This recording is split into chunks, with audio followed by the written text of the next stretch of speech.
to steady first his breath, his pulse, and then his fingers and his eyes to join the text he copied and his nib in one taut line. At least it was a blessing to escape that stinking, jolting coach. He gripped the railing, filled his lungs, and faced downstream. The ship was weighted low with cargo.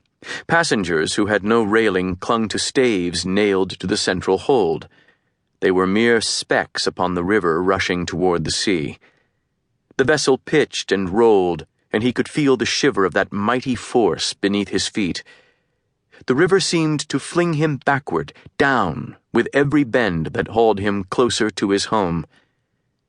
When he was young, he'd thought the Rhine ships looked like ladies' slippers, flat and low along the prow, then rising aft to curl like some outlandish petal at the captain's back. He'd been a boy the last time he saw these shores, yet he returned now as a man of letters, a clericus, a scribe. He bore the tools of his profession in a pouch slung like a quiver at his side, the sealed horn of ink, his quills and reeds, his bone and chalk and chamois. The valley of the Rhine peeled off to either side in banks of green and gold, and farther up outcroppings rose, perched high above the river like so many gnomes.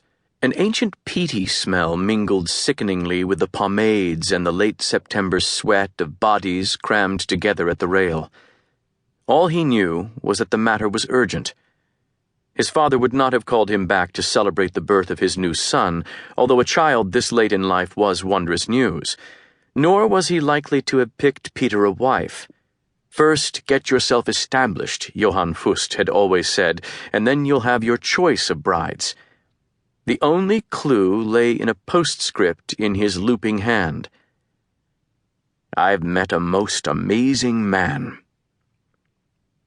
The Seine had smelled of chalk and stone, a sharp and thrilling city striving. The Rhine was wider, darker, rooted in the forest and the field.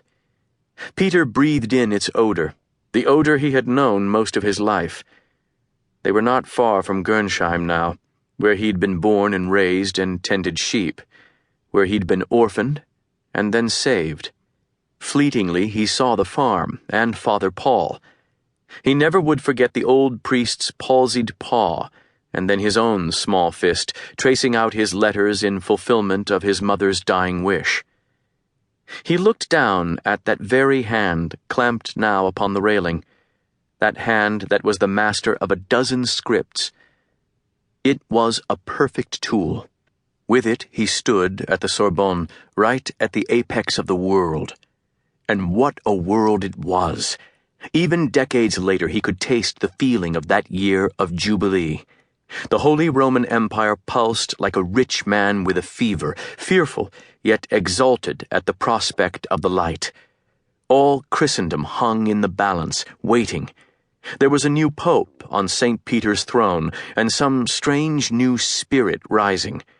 The schism of 3 popes had been laid to rest. The cardinals had bowed at last to the authority of Rome. The new Italian pontiff, Nicholas V, had vowed to sweep the vile world clean. He'd called his jubilee to bring the faithful back to penitence and undo years of plunder ruled by greed. That new wind was sweeping through the markets and the lecture halls, the streets and seats of learning from Bologna up to Paris. It licked around the stools where new men labored at their quills, copying the texts that fed the best minds in the Western world. That wind had swept in masses of new students, lifted by prosperity and trade, all avid for their chance. It threw the scribes together in long ranks, writing madly to keep up with the demand.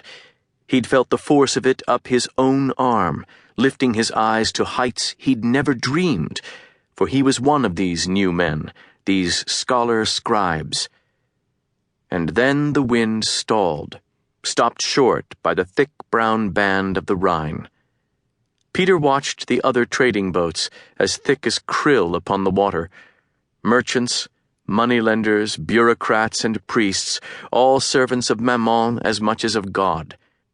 He knew for certain that the winds of change were dead upon